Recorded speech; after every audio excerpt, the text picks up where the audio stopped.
turned her off. But a masculine strut like this guy, it revved all her engines. Her sister used to tell her she should just check a man's teeth as if he was a horse if she was that into a guy's walk.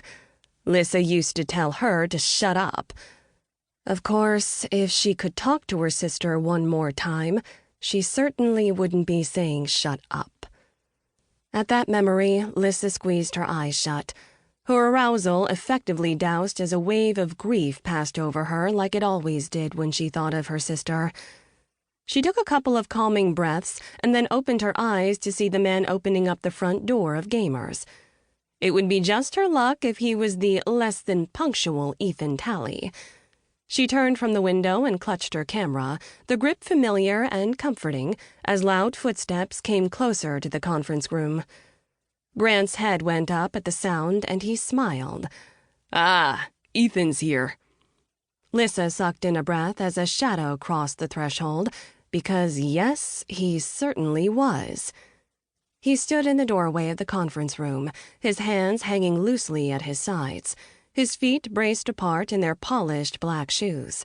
His sunglasses were in his right hand, his ice-blue eyes surveying the room in a sweep until they finally landed on her. Did she imagine the slight stiffening in his body at the sight of her? She blinked, willing herself to maintain a passive expression while she took in the scars that crept up his neck and along his jaw like flames. Oh, yes. She very much wanted to photograph him and learn his story, except this guy didn't look forthcoming at all. His jaw was tight, his hands clenched so hard she feared he'd break his sunglasses, and his eyes were shards of ice. His gaze darted to Grant. "What's she doing here?" Lissa jolted, every instinct screaming at her to tell this prick to go to hell, talking about her like she wasn't in the room. He was either a misogynist, a dick, or a racist at the sight of her black skin. Why hadn't Chad warned her? Grant held up a hand. "Now, Ethan, this is good publicity for us. They want to take our picture for—" "No picture," Ethan growled. There was really no other way to describe it. He growled. Lissa was no stranger to people who were opposed to having their picture taken. It happened a lot when she took photos for the newspaper, but she hadn't expected this here. At all. Grant had reached out to the newspaper for an article, so she'd assumed everyone would be okay with her presence. Not so much. She needed to take control of the situation, so she stepped forward with her hand out. "Hi, I'm Lissa Kingsman." He stared at her hand like it would poison him. Finally, he reached out and clasped it, shaking it firmly, never taking his eyes off her camera, as if at any minute it would begin to snap away.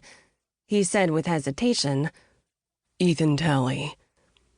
There was something familiar about his voice, and Lissa racked her brain trying to place it. He dropped her hand and moved to sit down beside Grant.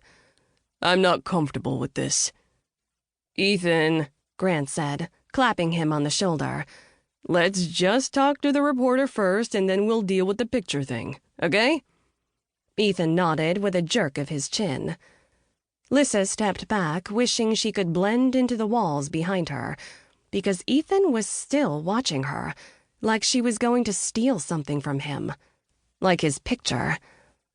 Okay. Forget considering him for her project. This was like dealing with a startled deer. She shoved her hands into her pockets so they weren't anywhere near the shutter button. He relaxed a fraction, but still kept her in his line of sight. Apparently, Stephen had done some of the interview over the phone and was now asking some follow-up questions. Lissa concentrated on Ethan's deep voice, which lost some tension as he talked about Gamers, and something about finding a personality to be the face of the company on social media sites like YouTube. Wait a second. Just like that, Ethan's identity hit her like a brick to the chest. He was Erad, the video game commenter her younger brother had listened to nonstop as a teenager. Erad had made millions recording himself playing video games and putting the videos up on YouTube. His good looks and charming personality